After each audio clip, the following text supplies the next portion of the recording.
Hello and welcome to the first installment of Tie Time. I'm Ryan Vallon alongside head coach Ty Eichner. And coach, let's get right into it. First of all, congratulations on your first win as head coach. And of course it came against your old friend and former boss, Chris Bergeron.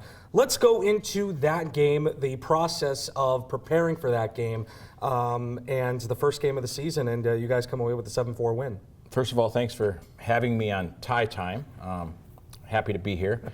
Yeah, it was fun for our group to go down together as a group and get on the road, and then to ultimately win the game. Made it pretty special for everybody involved. So the process in getting to that point was unique. Obviously our staff's first opportunity to go through a September training camp, for lack of a better word. And try to prepare a team for a first game, and as you know, typically sometimes that first game's an exhibition game. Sometimes it's a game against an opponent that you feel like do you schedule a game against somebody you think you might have a chance to beat. I mean, there's all different scenarios. We've done everything over the past 9 years, and uniquely enough, this year we end up meeting some people on the road that we're really familiar with. So a quality opponent and from a quality league down in a great building. So it was a really cool experience for everybody involved. And like I said on Sunday, I think everybody involved is glad it's over. So we did the best job we could in the time we had. We have limited opportunities leading up to the official start date that we only get 4 hours a week with our guys. So we felt like our guys did a great job in the limited time. We're trying to teach systems not only to the players, but we've got some new coaches who are trying to figure out our players and what their tendencies are and what makes them tick, but also try to figure out how we want to play. So as you know, Sunday we saw a lot of everything. We saw some special teams, we saw some offense, we saw some defensive zone coverage, goalie pull, all that kind of stuff. So there was a bunch of learning going on Sunday for sure. Yeah, let's get into some individual statistics. Cam Wright, 4 goals in the game, and it's the second year in a row that your team has opened the season with a hat trick. Last year, it was Stephen Bayless over Mercyhurst. This year, Cam Wright, and you know what? He looked really good coming off of his sophomore year, now to his junior year, and he opens up the season with a bang. Yeah, great for Cameron Wright.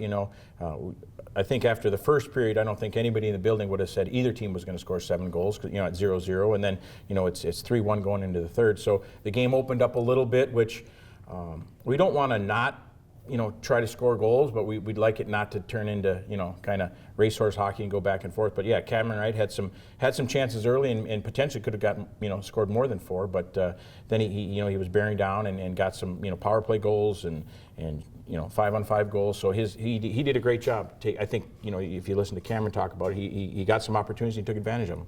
And also Evan Doherty scoring his first career goal in his first game of his sophomore year. And, his game really started to translate from his freshman year now to his sophomore year, and he opens up with a bang as well. Yeah, great to see Evan get a goal.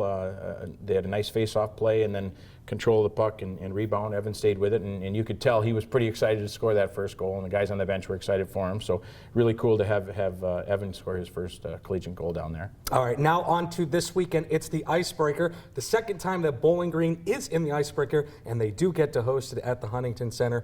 And the first game up is against another old friend in Wayne Wilson, and also Brian Hills on the bench as well for RIT. And so what are you looking for this weekend now that your team has already played 1 game?